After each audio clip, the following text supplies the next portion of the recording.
आयर्या नमो गच्छाया नमो लोए सविशाम चुक्तारिणो हरिहंता शुद्धानंद साहु केविति पंडित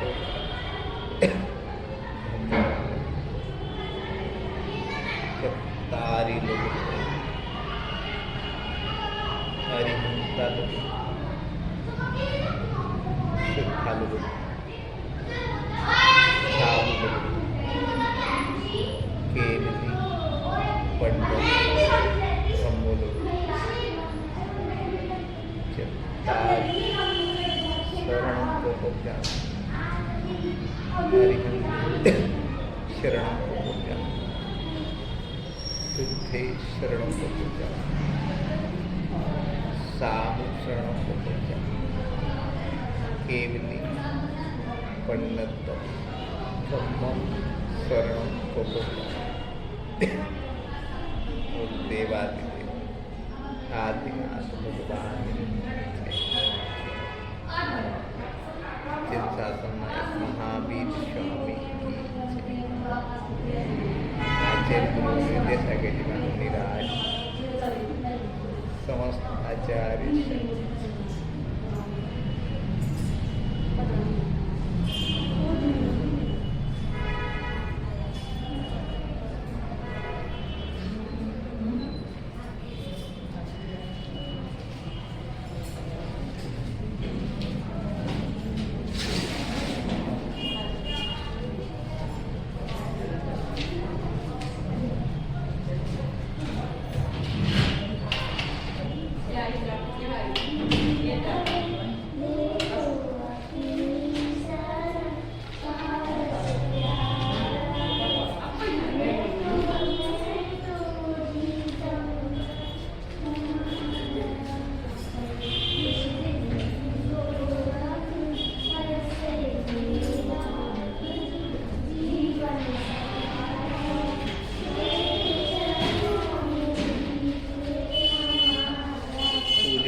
पढ़ते हैं अपन द्रव्य शुद्धि मधिगम्य यथानुरूप भावस शुद्धि मधिकाम अधिगंतु काम आलम्बनानि विविधानि वल्ल बलगन भूतार्थ यज्ञ पुरुष करोमि यज्ञम।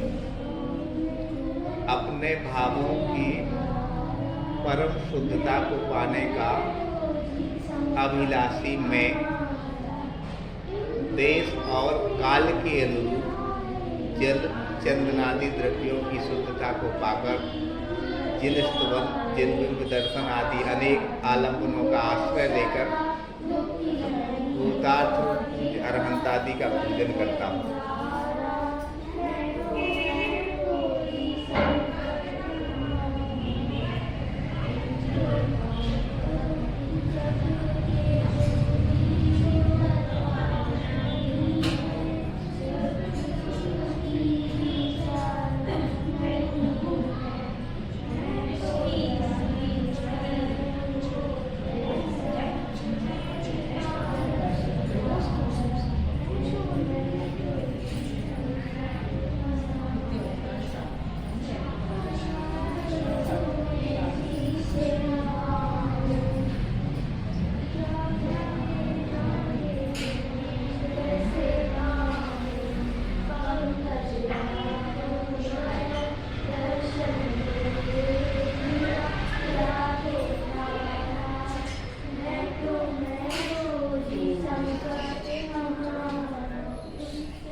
क्षमासागर महाराज जी ने पूजन का अर्थ कई बार समझाया। पूजन का अर्थ इसलिए भी जरूरी है कि रोज हम उसको करते हैं। जैसे जो चीज़ अपन रोज करते हों उसको जानना पहले जरूरी है अपन को। जैसे रोज नमोकार मंत्र पढ़ते हैं, नमोकार मंत्र अच्छे से जानना जरूरी है। रोज हम कोई भी जो क्रिया रोज हम करते हैं उसको इसलिए जानना जरूरी है। और चीज़ें तो हो सकता है कि अपन नहीं जाने तो चल जाएगा, लेकिन जो रोज हमारे रूटीन में है वो जानना सबसे ज़्यादा जरूरी है। जैसे जब बीमार पड़ते हैं तो डॉक्टर लोग ये बताते हैं कि पहले कौन सी टेबलेट लेना और क्या खाना क्या नहीं खाना। ये क्यों बताते हैं? क्योंकि यदि हम जो चीज़ जरूरी है वो नहीं करेंगे तो बाद में हमें पश्चाताप होता है। जैसे उदाहरण के रूप में हम डॉक्टर के पास गए और उन्होंने टेबलेट लिखी,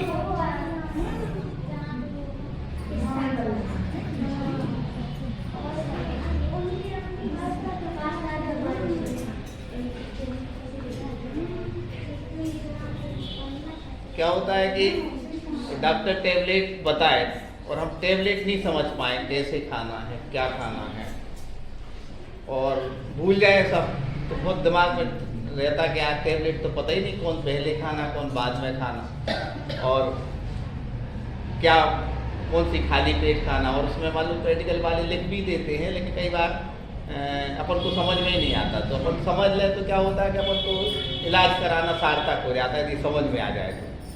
और यदि गलती से गलत टेबलेट आपने खा ली, एक बिल्कुल रियल बात है, एक हमारी बहुत घनिष्ठ परिचित है, एक टेबलेट थी वो कहीं कोई घाव था उसमें रखने के लिए दी थी और ने वो घाव वो समझी नहीं और वो खा लिया। 3 लाख रुपए लगे थे, 3 लाख रुपए, 1.5-2 महीने में ठीक हो। ऐसे ही यदि हमने धर्म समझा नहीं और कुछ क्रियाएं कर ली तो ये भाव तो बिगड़ेगा ही बिगड़ेगा, अनंत भाव बिगड़ेगा। अपन को तो लग रहा है धर्म में चल जाता, बस धर्म में ही नहीं चलता और सब जगह चल जाता। सब जगह चल जाता है इसलिए चल जाता है कि अन्य क्षेत्रे कितम पापम धर्म क्षेत्रे विनश्यति और धर्म स्थाने कितम पापम वज्रले को भविष्य। ये धर्म बहुत समझदारी से करना है। और इसका हम एक उदाहरण भी देते हैं कि हंसी हंसी में सेल पास का एक एग्जाम्पल दे रहे कि वो मरेगा नहीं। ऐसे ही आप जाने अनजाने में धर्म की क्रियाएं करोगे और कोई आपको हिंट भी कर दे और फिर भी आप उसको ठीक नहीं कर रहे हो तो कितना बड़ा दुष्परिणाम होगा और वो अपन को ही भोगना पड़ता। क्योंकि ऐसा उदाहरण आता है, एक ने जय धवला आदि ग्रंथ पढ़ ली एक विद्वान ने, और 7 साल वो पागल रहे और उसके बाद उनकी डेथ हुई। आचार्य ने रोका भी था तो वो नहीं पढ़ा। धर्म के जो सिद्धांत आते हैं वो जैसे डॉक्टर कोरोना कह रहा है शुद्धि से रहना चाहिए तो सब मान लेते हैं, लेकिन अपने आगम में जो कहा जा रहा है उसको अपन नहीं मानते 16। ऐसे ही धर्म सिद्धांत में जो बातें बताई गई हैं, किन परिस्थितियों में मंदिर आना किन में नहीं आना, ये ध्यान रखना। शोर सूतक की जो आजकल लोग इसको मान नहीं रहे इसलिए तनाव में है। आप लोग जितने जीवन में लोग हैरान है ना, इसलिए हैरान है कि आजकल के लोग सोच लेते हैं कि नहीं यार ये तो सब चलता है, कम से कम मंदिर आ तो रहे। हम ये नहीं कह रहे मंदिर नहीं आया, लेकिन हम ये जरूर कह रहे हैं कि आप धर्म स्थान पर थोड़ी सी भी गलती करोगे, मतलब हमने तो 50 घटनाएं देखी। उसमें प्रदीप भैया जी कह रहे थे ना कि 20 साल शायद आप लोग थे, प्रदीप भैया जी थे ना, वही थे, वो कह रहे थे 20 साल 25 साल हम उनसे 30 साल से उनसे परिचित थे। मतलब हमने ऐसी घटनाएं भी देखी हैं कि थोड़ी सी गलती की और उसका दुष्परिणाम ऐसा मिला, जब तक कि उसका प्रायश्चित नहीं हुआ तब तक वो ठीक नहीं हुई। हमने कहा था, एक दिन कहा था गलती से एक अशुद्धि में उन्होंने मूर्ति पकड़ ली, कहा और दिमाग उनका फिर गया। वहीं महाराज जी थे, कौन माधव साहब महाराज जी, उनके पास एक बात हुई, उनको लाया गया और उनको शुद्धि के साथ में शांति विधान शांति धारा कराई गई, प्रायश्चित कराया गया, उसके बाद वो नॉर्मल स्थिति। ये बात हम इसलिए कह रहे हैं कि धर्म धर्म इतनी बड़ी मतलब पवित्र, इतनी गंभीरता का विषय है, कोई हंसी मजाक का विषय नहीं है।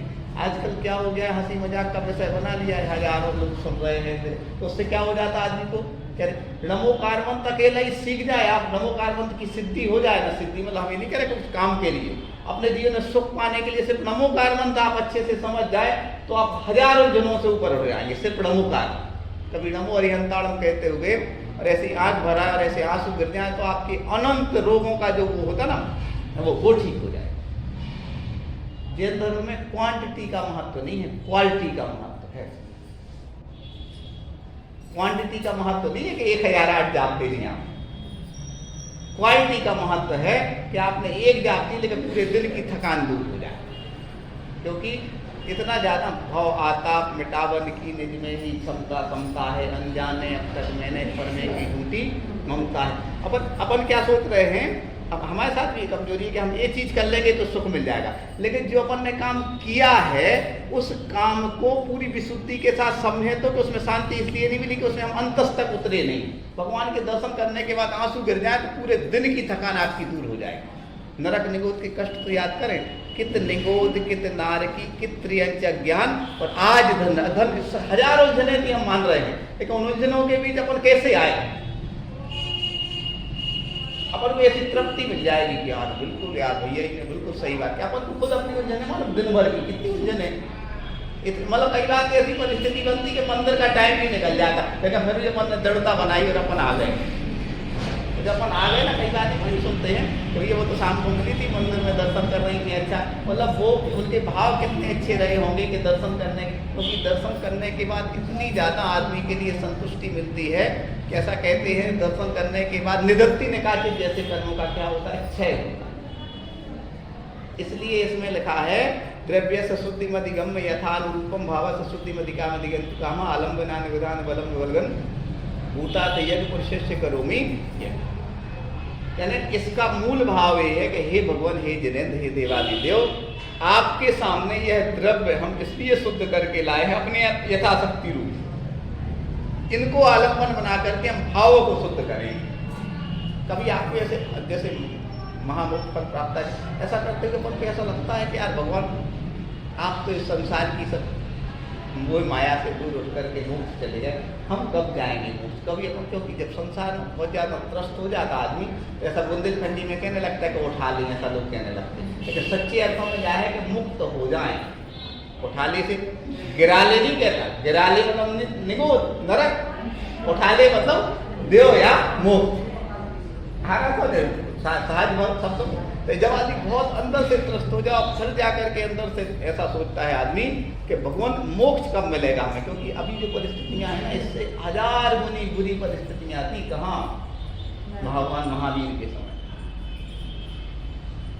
1000 जैसी आपकी परिस्थितियां थी, 1000 गुनी बुरी परिस्थितियां थी अंजना के समय। आप देखो अंजना की परिस्थितियां, कभी अपन देखें अंजना के बारे में, अपन हमें खुद लगता है कई बार कि हम थोड़े से कष्टों में इतने आकल व्याकुल हो जाते, लेकिन कहाँ वो सिगड़ी रखी गई होगी और कैसे कैसे सुदर्शन से कितनी परिस्थिति, अपने पास क्या कष्ट है। अपन खुद अपने अंदर से सोचें कि अपने पास जो कष्ट हैं वो कष्ट अपन को इसलिए बड़े लग रहे हैं कि अपन से ज्यादा कष्ट अपन के सामने दिख नहीं रहे। हम आपको शायद एक उदाहरण सुनाते हैं। हमारी माँ के साथ एक दिन सर्विस करती थी और बहुत लाड़ प्यार से, पर कई बार ऐसा बुंदेलखंडी में कहते 3 नहीं पर कभी कोक एक से नहीं जाते, ऐसा लोग कहते हैं। या तो बचपन में कष्ट हो जाएंगे, या युवावस्था में कष्ट हो जाएंगे, या वृद्धावस्था में कष्ट होंगे, ऐसा लोग कहते हैं। मतलब इसमें कहाँ तक सच्चाई तो नहीं बता सकते, पुण्यात्मा जीवों के फूल तो अब बचपन का तो उनके ऐसे थे कि उनको फूल सी थी, उनके लिए तो कभी एक गिलास पानी नहीं उठाना पड़ा।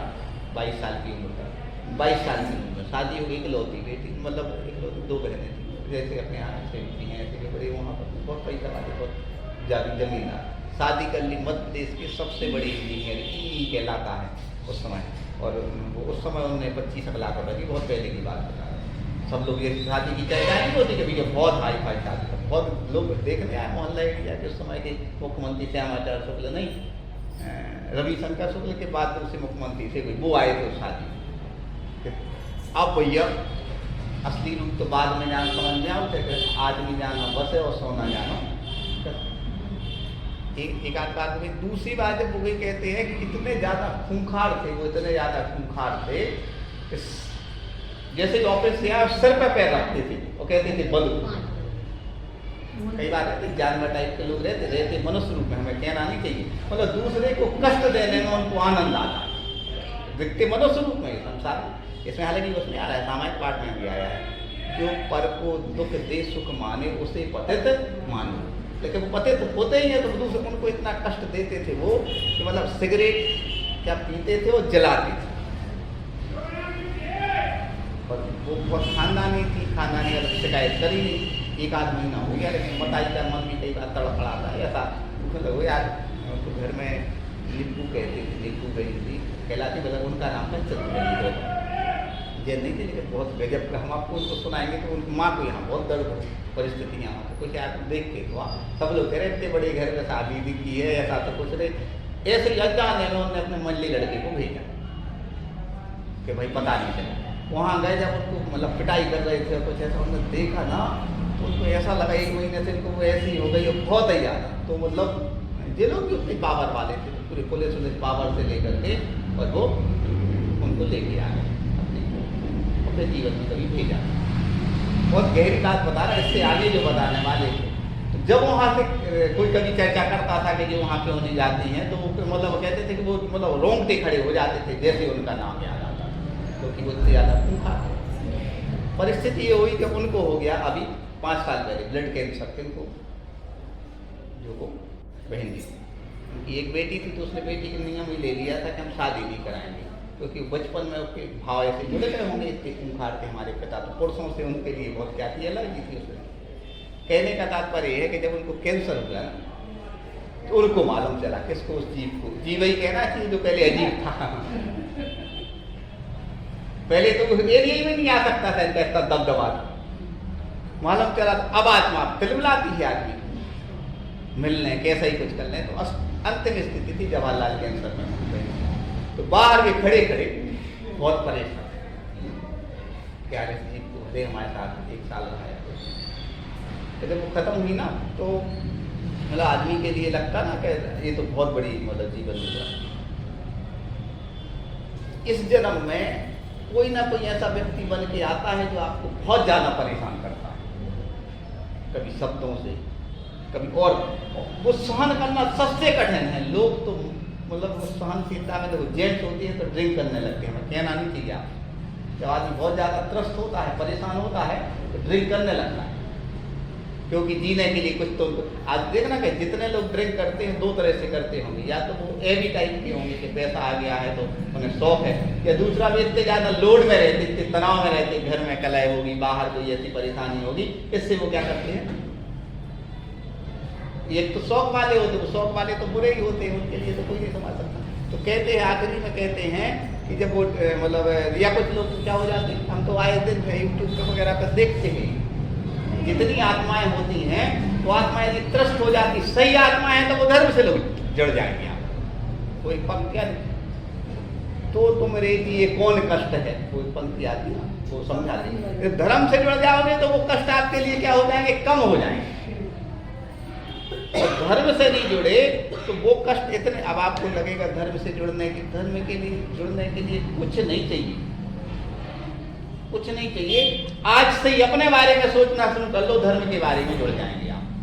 जन्म से आज कष्ट ही कष्ट तो भोग रहे, जो उनके संग अच्छा करो सो हमेशा बुरा ही होता है। होम लगाए हाथ जलत, बताओ कोई करो सो कहता ही नहीं क्या, सगे लोग कह देते तो अपन को इससे बैराग नहीं आएगा, बल्कि और दृढ़ता से बैराग गाना चाहिए। जब दृढ़ता से बैराग गाएगा तब धर्म से जुड़ोगे, ऊपर ऊपर धर्म से जुड़ोगे तो वो सुख नहीं देगा आपको, बताएं। अंदर से धर्म से जुड़ोगे तब सुख। धर्म ऐसा नहीं है कि अपन थोड़ी से 4 लोग मंदिर जाए तो अपन जान लगो, 4 लोग पूजा कर रहे तो अपन भी पूजा करने लगो, 4 लोग चौका लगा रहे तो अपन लगाने लगो। ठीक है, गलत नहीं मान रहे। कुछ प्रशांतवती माता ही कह लगती ढोंग करते करते ढंग आ जाता है, तो हम इसको भी गलत नहीं मानते। लेकिन अंदर से सुख तभी आएगा जब अपन अंदर से धर्म से जुड़ेंगे। और अंदर से धर्म जुड़ने के लिए अपने ही आपके बारे में सोच। अपन को नरक अपना याद नहीं है, हम मान रहे हैं। निगोद अपना याद नहीं है, जाति स्मरण नहीं है, त्रियज अपना याद नहीं, पहले के समय तो जाति स्मरण हो जाता था तो याद आ जाते थे, लेकिन अपन को अपने ही जन्म के कष्ट तो मालूम है, अपने ही जन्म के कष्ट। अभी बचपन का तो भूले नहीं, अपन नहीं भूले ना। फिर आप उनको कष्ट याद करके, हमें नहीं कह रहे आप संकलेश करें, कष्ट याद करके आप अपने बारे में सोचना शुरू कर दोगे। जहां से व्यक्ति अपने बारे में सोचना शुरू कर देता है, आपको सुन के आश्चर्य लगेगा। हमें बिल्कुल पता नहीं है कि सामने 4 लोग बैठे हैं। यदि कोई आया हो पहली बार तो बताए आप, अभी कौन आप लोग आए थे? 2 लोग आए थे अभी पहले, लेकिन हमें बिल्कुल दिमाग में नहीं था कि कोई बैठेगा सामने। कोई नहीं था यहाँ, बता कोई था?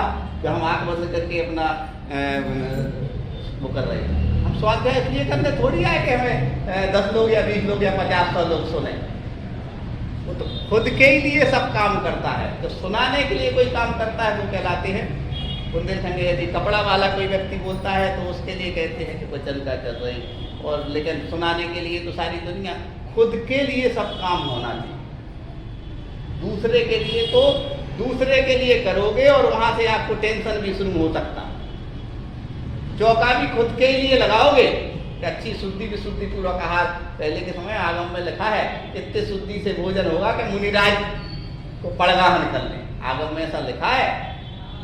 मुनिराज के निमित्त से चौका लगाना भी लोग ऐसा कहते हैं कि दोष बताया थोड़ा सा करे महाराज होते हर काम अपन को खुद के ही लिए करना। क्यों करना? फिर आपको टेंशन नहीं बढ़ेगा। आप बताओ बच्चे को भोजन आप इसलिए कराते हो कि बच्चे की भूख शांत हो जाए। अरे सच्चे अर्थों में आपको तिलमिलाहट रहती है कि बच्चा भोजन कर ले, बच्चा भोजन कर ले, ये तिलमिलाहट रहती। अपन सब कुछ काम अपने संतुष्टि को करते हैं ना, और यदि अपनी संतुष्टि को काम करोगे तो धर्म बहुत। पूजन भी क्यों करना हम आपको बता दे रहे, आज से शुरू कर। मंदिर भी क्यों आना? सिर्फ इसलिए अंदर से कि हमें इसमें संतुष्टि मिलेगी। 4 लोग उसको अच्छा कहेंगे या नहीं कहेंगे, वो सामने हो सकता है कि आप तीव्र कर्म का उदय हो तो आपके मंदिर आने को लोग ढोंग कह देंगे तो पूजा पाठ तो करती का हूँ करती ना, फालतू के लिए सब ढोंगे आए। सामने वाले की सोच का इस तरह का होगा, क्या करोगे बताओ? गलत। तो कहने वाले कुछ भी कहते रहे, क्यों? क्योंकि उनका सोच का है। वही तो चंदन अंजना से यही तो कह दिया था कि तुम गलत हो। सगे पिताजी ने दरवाजे लगा लिए थे, महेंद्र कुमार ने ऐसा कहा। तो दूसरों के लिए जो वहां क्या होगा, टेंशन भी बढ़ेगा। एक बिल्कुल आपको बिल्कुल रियल घटना सुना है। अब वो वसुनंदी महाराज जी हो गए हैं, पहले निर्णय सागर जी थे, वो आशीर्वाद सागर जी के साथ में थे। अब वो उपाध्याय वसुनंदी जी हो गए। धौलपुर की है, 99 की बात है। वो शुरुआत में हमारा धर्म से जुड़ा हुआ था। तो उनके साथ में कुंद सागर छुल्लक जी महाराज जी थे, गृहस्थ जीवन से आए थे। देखो 70 साल के आसपास उम्र थी। आहार के बाद उनको आलस आता था। उम्र वृद्धावस्था थी तो अपन उस दृष्टि से देख रहे, आलस आता था। तो कभी जाप देते देते उनको ऐसा सामायिक करते करते ऐसा ऐसी हो जाए। अब दूसरे एक यंग महाराज थे, नहीं वो थे लगे, उनका नाम नहीं बताएंगे। तो उनने कहा महाराज जी सामायिक में सोते हैं, सामायिक दोनों कर रहे हैं। तो मैंने कहा महाराज जी मानो क्या कहते? अच्छा वो तो सोते हैं, तुम उनको देखते, तुम सामायिक नहीं करते हो। तो गलती तो पहले तुम्हारी है कि तुम नहीं सामायिक करते। वो तो आलस सताता है, लेकिन तुम्हारी कसाय तुम्हें सामायिक नहीं करने दे रही, तो उनको नहीं। तो दोष के भागीदार पहले तो हम ये नहीं कह रहे किसी के दोष देखना बुरी है। पवित्र उद्देश्य से, उसके सुधार के उद्देश्य से यदि अपन उनके दोष का अवलोकन कर रहे हैं और उसको सुधारने की कह रहे, ठीक है। लेकिन यदि ऐसी दृष्टि हमारी है तो फिर कहाँ गया उपजूहन, स्थितिकरण, वात्सल्य, भावना कहाँ ले आई? हम इसलिए आपसे ये सब बातें कह रहे हैं। तो बहुत ज्यादा सुख है जीवन में, लेकिन एक व्यक्ति बार बार वही उदाहरण देते, एक पेड़ के नीचे पत्थर रखा था, उस पर बैठे पूरे जीवन में मांगता रहा। जब वो मर गया तो कहा पत्थर हटा दो, हटाया, थोड़ा और कूदा, वहां मोहरों से सोने की मोहरों का घड़ा निकला और पूरे जीवन में मांगता रहा उस पर बैठे बैठे। ऐसे ही अनंत सुख हमारे अंदर है, लेकिन वो परतें हट नहीं पाई। अब आपको लग रहा होगा कि ये भाषण में अच्छा लगता है, रियल लाइफ में अच्छा नहीं लगता। हम मानते हैं अनादिकाल के अपने संस्कार हैं, तो रियल लाइफ में मालूम कैसा लगता है, ये बातें वास्तव में किताबों की लगती हैं। लेकिन इसके अलावा हम पूछना चाहते हैं, व्यवहारिक जीवन के कष्टों को आप कैसे दूर करो? कि चैनी है तो दुख नाही, दुख है तो जैनी नाही, और जैनियों रे दुख में बड़ी बिलों में ताई है, और जैन कुल में आए कि दुख नाही मिटे, तो फिर तुम ही बताओ दुख की कौन सी दवाई है। आप में से अधिकांश लोगों को लगेगा कि नहीं भैया, दुख दूर करना है तो पैसा सबसे ज़्यादा जरूरी। यहाँ कोई, हम भी आत्मा से कहते हैं, मान रहा है कि पैसा जरूरी, सब लोग अंतर से तो कहेंगे, ठीक है, इसमें कोई हम गलत नहीं मान रहे, अधिक पैसा जरूरी है। लेकिन यदि हम हमारी इस बात का आप समाधान कर दोगे तो हम आपकी बात स्वीकार लेंगे, ठीक है ना। अब इसके आगे आप प्रश्न करोगे, उसका समाधान ही होगा। पहले हम लोग बता कि आज तक जितनी अर्थियाँ निकली हैं, कभी किसी की जमीन जायदाद के कागज संगे गए का? नहीं गए। जितनी बड़ी बड़ी गाड़ियां आती का भी संगे गई का? नहीं गई। अब अगला जवाब हुई है, अगला जवाब आपका ये होगा कि नहीं भैया, जब तक जीने जब तक तो पैसा चाहे। हवा आपके ही अंदर के प्रश्न है, और आपके ही अंदर का क्या है, जब तक जीने तब तक आप अन्यथा नहीं लेना, आप अपने सुबह से लेकर के शाम तक का एक खर्च बनाना, कितना खर्च होता, कितना खर्च होता। निश्चित रूप से अभी अपने कोरोना के दौरान देखा है, आपको पता, अधिकांशतः खर्च प्रदर्शन का है, वैसा खर्च नहीं है जिस खर्च के चक्कर में आदमी अधिकांश, देखो कितनी बड़ी गाड़ी हो कोरोना में, हमें तो सबसे अच्छा समय कोरोना का लगा, कितनी अच्छी गाड़ी हो भैया, तो बाहर ऐसी कहीं 4 कदम नहीं चला सका, बीते ही था। सोने चांदी के बर्तन हो तो तुम ही देख सकत, बाजू वाला तक नहीं देख सकत, क्या से बाहर से निकल के आने पड़े। कितने ही अच्छे कपड़े हो तो बाहर निकल कर नहीं जा सकता। सिर्फ आदमी का खर्च 2 चीजों में ज्यादा है। एक चीज आपको बताएं, दवाई का खर्च होता है, दूसरा भोजन का खर्च। दवाई और भोजन का खर्च होता है, ये 2 खर्च बहुत ज्यादा जरूरी है। आप हृदय से धर्म से जुड़ोगे तो हमें कहना नहीं चाहिए 90% बीमारियां नहीं आएंगी आपके पास। हृदय से धर्म से 90% बीमारी, हमने बहुत सारे धर्मात्मा लोग देखे हैं जिनको एक गोली भी हमने देखा है कि खाना मुश्किल रहता, क्योंकि वो इतने ज़्यादा व्रत उपवास साहिब साधना वंदना कर लो, शिकायत जी से उनके सब मतलब शरीर से क्या हो जाती है उनकी इतनी। पहले के समय में दादी लोगों से पूछो, अभी आपको जरूरत नहीं लगे, एक आध दिन तो योगा के वो ऐसा वो करते थे ना, वो कहते थे। तो अभी जितनी, अब हम आपसे कह रहे हैं दवाई का खर्च, हम उसको गलत नहीं मान रहे, लेकिन आपको बताएं यदि अधिकांश बीमारियां आती हैं तनाव से बीमारियां आती हैं, और असंयम से बीमारियां आती हैं। असंयम और तनाव से बीमारियां आती हैं। आप देखना, ब्लड प्रेशर लो होना, हाई होना, शुगर होना। अब आपको ऐसा लगेगा कि बहुत कठिन जरूर है, लेकिन आप आज से ही शुरू करो इस चीज को कि आज तो मंदिर जी में सुनाए हैं कि पैसा सिर्फ हमारे लिए साधन है, छोटा माध्यम है। पैसा प्रदर्शन के लिए सबसे ज्यादा पैसा जरूरी चाहिए, और यदि प्रदर्शन में कोई आपका सम्मान कर रहा है तो आपका नहीं कर रहा है, आपकी गाड़ी का कर रहा है, आपके कपड़ों का कर रहा है, आपके जेवर का कर रहा है, आपका नहीं कर रहा है। तो झूठे सम्मान की क्या जरूरत आपको बताएं। भैया समाज में रहना है तो आज सम्मान तो चाहिए। सम्मान समाज में जीने के लिए नहीं चाहिए है, सम्मान आपकी कसाई की पूर्ति के लिए चाहिए है। आपको 4 लोगों ने मुस्कुरा के आपसे बात कर ली तो आपको दिन भर अच्छा निकला, और कोई ने देखा ही नहीं तो क्या हो गया, बहुत टेंशन है ना। तो ये तो आपके जीवन में सबसे बड़ा लोड इसलिए आ गया है कि जैसे ही हम पहले गलत अंदर होता है, फिर बाहर होता है। एक आध बार आप 1 महीने में 1 बार करना, नीची दृष्टि करके मंदिर आना, और नीची दृष्टि करके बिल्कुल दर्शन करके, और नीची दृष्टि करके जाते किसी को नहीं देखना, और वापस चले जाना, कोई लोड नहीं आएगा। तो जैसे ही दूसरी की तरफ देखोगे, पहले के समय में अब तो नहीं पता, लेकिन पहले एक पंडित जी गए कोतवा, बहुत पहले की बात है, 30 साल पहले की बात है। तो अपनी पत्नी को साथ में ले गए और पत्नी से कहा, उत्तम मूर्ति को वो होती ना शुक्र में 10वीं या कुछ ऐसा होता, कहा पूरे जेवर पहन के जाना मंदिर। अब सब लोग अपनी जगह, अपनी पत्नी से कहा, और जैसे ही प्रवचन हो गया, प्रवचन के बाद रियल घटना बता रहे आप।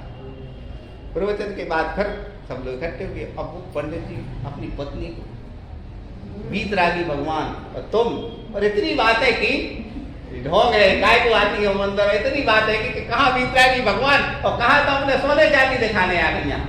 बहुत ज्यादा बेचारी को रोने लगी। लौट के पहुंची घर तो यदि आप आई तो कहीं हम और कोई से नहीं कह सकते, तुमसे कहा तुम्हारे माध्यम से तुम लोगों को समझ, लेकिन ये बातें नहीं आती धर्म में। क्यों नहीं आती?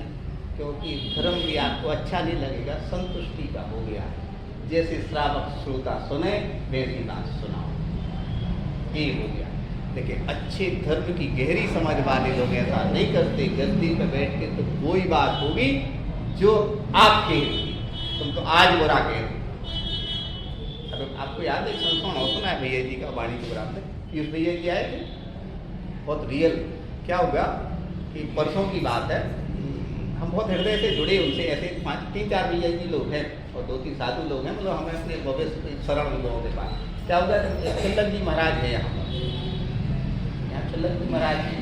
तो क्या हुआ कि रात में लगभग 7:30 बजे कोई व्यक्ति वहाँ महाराज जी, चिल्लक जी महाराज का जोर जोर से खट रहा है। भैया जी बाजी में से तो निकल के आया, तो क्या बात मुनि महाराज जी छोटे कमरे में, चिल्लक जी महाराज चिल्लक छोटे हैं जी, बड़े कमरे में। बहुत गहरी, बिल्कुल रियल, ऐसे हजारों संस्मरण सुनाते हम, तो आपने ये सुना दिया कि धर्म क्या कहलाता है। तो महाराज जी से कहें आप छोटे कमरे में आइए और बड़े महाराज इस कमरे में। भैया जी बहुत तेज हैं, अभी आपको सीधे लगे बहुत अच्छे। तो भैया जी कहने लगे आप समाज के कोई भी, हमें आपसे ज़्यादा कुछ कहना नहीं है। महाराज जी तो कल बिहार करने आए, 10-20-25 महिलाओं को स्वाध्याय का सहयोग बन रहा है चिल्लक जी महाराज के माध्यम से। यदि उन्हें अपने स्वाभिमान पर ऐसा लगाया, अपनी अवहेलना लगी, तो वो भी बिहार कर जाएंगे। तो अंतराय कर्म में तुम बाधा बनो, अंतराय कर्म में तुम बाधा बनो, क्योंकि ये तो निश्चित है कि महाराज जी बिहार करेंगे ही करेंगे। और तुम रात में 8 बजे किसी को खोल के और सामान अलग करो और फिर तुम दूसरे लगाओ, तो बुजुर्ग साधु है, तो इतनी भी त्राकता तो कोई हमें कोई में नहीं आई, उनके लिए भी ऐसा लगाओ। वो सो उन्होंने पिछी उठाई, वो भी चले गए। सो कौन से धर्म की बात कर रहे हैं भैया आप? ऐसे पहले हमें बाद में दुखी हो गया, भैया जी कहने लगे कि हमें नहीं कहना, कहने मतलब उस घटना की कोई बात नहीं कर रहे हैं, सच्ची बात आपको ये बता रहे हैं कि लोग धर्म जानते नहीं हैं और धर्म का झंडा लेने के लिए सबसे आगे है। हमें उसको बुरा नहीं मानते, प्रभावना के लिए अच्छी बात है, लेकिन ये बात जरूर देखना चाहिए धर्म के बारे में कि यदि अपने जीवन में सुख नहीं आ रहा है, हम तो किसी दूसरे की नहीं कह रहे, यदि अपने जीवन में सुख नहीं आ रहा है तो अपनी एनालिसिस करते जाओ कि हम कहाँ गलत हैं, कहाँ गलत हैं। भैया जी को ऐसा लगा कि यार हमें नहीं कहना, तो उन्होंने कहा कि ना जाने कि हमें बुजुर्ग साधु को दिमाग में रख के अभी करुणा का बहु माना। तो कई बार सीधे सच्चे अच्छे लोग कहे जाते हैं, इस कारण से समाज में जो बहुत अच्छे लोग रहते वो तो क्या करते हैं, उस चीज को स्वीकार लेते हैं। और जो लोग अच्छे लोग मान लो धर्म का होता है, आधा ज्ञान झूठ से भी ज्यादा खतरनाक होता है। हम बहुत गहरी बात कर रहे हैं आप लोगों, आधा ज्ञान झूठ से भी ज्यादा खतरनाक होता है, क्योंकि आधे ज्ञान के चक्कर में क्या होता है, आदमी दूसरों को समझाने लगता है। दूसरे को समझाने का समय नहीं है, बिल्कुल पहले भी नहीं था, आज ऐसी समझाए तो अपन समझ जाओ।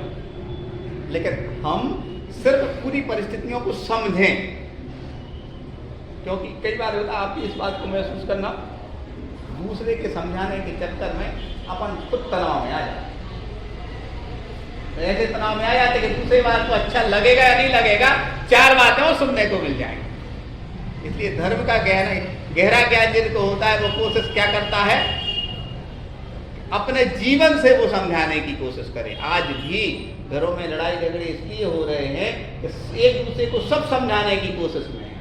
छोटे बड़ों को समझा रहा है, बड़े छोटों को। अरे छोटे बड़े तो ठीक है, छोटा सा लड़का दादी को समझाने लगता है और दादी छोटे को समझाने लगी। समझा सब रहे और समझ कोई नहीं। और सुख के सिवा हम तो आपके सामने इसलिए कहते हैं, कई बार हम कोई चीज से मत जाए, बहुत आनंद आने लगता कोई चीज में, तो हमें लगता है यार बड़े जल्दी से भी कहते हैं कि यार अपन ऐसे इस चीज को हल कर सकते हैं। आपसे भी कहते हैं, क्यों? क्योंकि समस्याएं आपको अच्छा नहीं लगेगा, अभी तो कॉमन है। वो समस्याएं देखें, जब पति है तो पत्नी खत्म हो गई हो 70 साल किसी की या 80 साल की, पत्नी है तो पति खत्म हो गई, माँ तो पहले ही चली, सभी लोग साथ नहीं दे रहा, शरीर साथ नहीं दे रहा। धर्मात्मा निकट हो चर्चा धर्म सुना भी वह सावधान रखे। धर्मात्मा भी अपन संघ में शामिल नहीं है अभी, तो धर्मात्मा भी बड़ी, अभी भैया जी कह रहे थे कि अपनी पूरी प्लानिंग होना चाहिए, किसी संघ में अपन दीक्षा लें और अपनी संलेखना संघ में होना चाहिए। क्योंकि जैसा वातावरण मिलता है ऐसे सबको दृढ़ता बनाना चाहिए कि हमारी संलेखना किसी संघ में 48 साल जितेगी है संलेखना के लिए, 48 आदमियों का समागम होना चाहिए, तब अच्छी संलेखना होगी। और कहीं कहीं एक नहीं मिल पा रहा, अपन को तो सोचना पड़ेगा कि अपनी संलेखना आएगी तो कहाँ जाएंगे संघ में, तैयारी है। संलेखना का एक संस्मरण सुना करके भैया जी ने कहा हमें कुछ 48 की जरूरत क्यों, तो 48 की तो मैं पूरा प्रोग्राम बताएंगे। हम हमारा उद्देश्य है कि कभी कभी हम इन चीज़ों को लेकर के संलेखना के विषय में भी थोड़ा सा हमारा मन है, तो उस विषय पे हमारी भी नॉलेज बढ़ेगी, क्योंकि वो बहुत जरूरी चीज़ है। तो लेकिन उन्होंने बताया, एक उदाहरण बताया कि एक आचार्य शांति सागर जी थे, सबसे बड़े आचार्य थे, चारी चक्रवर्ती। तो एक छपक थे जिनकी संलेखना हो रही थी, तो उनके लिए ऐसे भाव बने कि उन्हें कुछ आहार लेना, त्यागने के बाद उनके भाव बनने लगे। इतने बड़े साधु को मालूम चला कि उनकी ऐसी बिगड़ने वाली संलेखना, तो इतने बड़े आचार्य कहाँ पहुँचे, उनके पास। क्योंकि जिसका जैसे हमें कहना नहीं चाहिए, लेकिन आज मान लो कोई संलेखना होती है आचार्य जैसा कि वहाँ पहुँचना है 10-20-50 किलोमीटर पैदल चल के, तो आदमी को बड़ा आचार्य किया, क्योंकि आदमी की चर्या का प्रभाव रहता, तेज रहता। जितने भैया जी यहाँ बोल रहे थे, देखो आप लोग पूरे लोग बैठे, तेज रहता आदमी का भावना।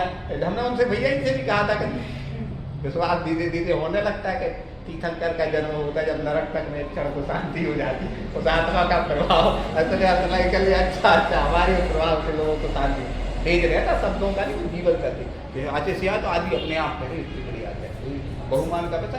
जैसे चारे चक्रवर्ती वहाँ पहुँचे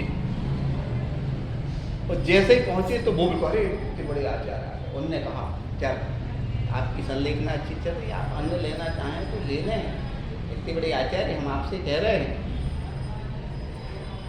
हाथ जोड़े, आंसू गिर रहे उनसे पद बहुत मासूम, बहुत उपवास करते थे और बहुत मतलब आचार्य चक्रवर्ती इतने बड़े हाँ इतने बड़े दिग्गज आचार्य आपके सामने आकर के आपके दर्शन होने के बाद हमारी सारी चीजें खत्म हो गई और कैसे हम लेंगे। और देखो ऐसी दृढ़ता पूर्वक इतनी अच्छी संलेखना हुई उनकी।